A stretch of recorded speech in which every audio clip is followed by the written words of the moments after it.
but you know the government's going to come in and take a huge percentage of that money, or take over whole industries and try to run it themselves. Which, by the way, I'm very confident that that is why China's economy has been slowing down the last several years. President Xi took over in 2012, and I was in the Pentagon at the time and studying this, and I'm just talking open source stuff here.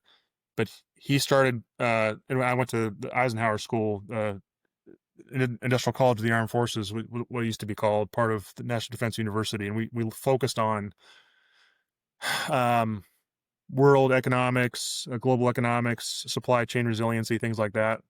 And so I studied this, wrote papers on it.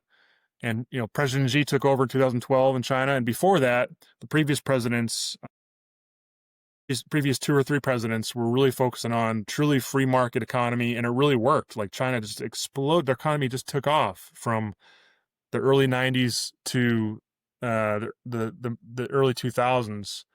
Exploded. Their GDP every year was at least 9% for many, many years.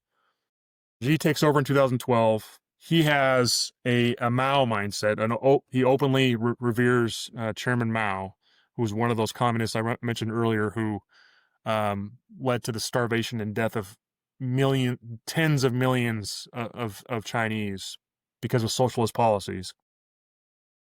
Xi reveres him, and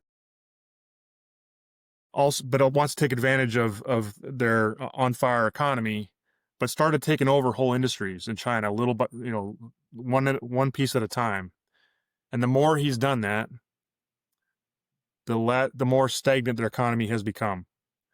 So I believe they're a paper tiger right now, and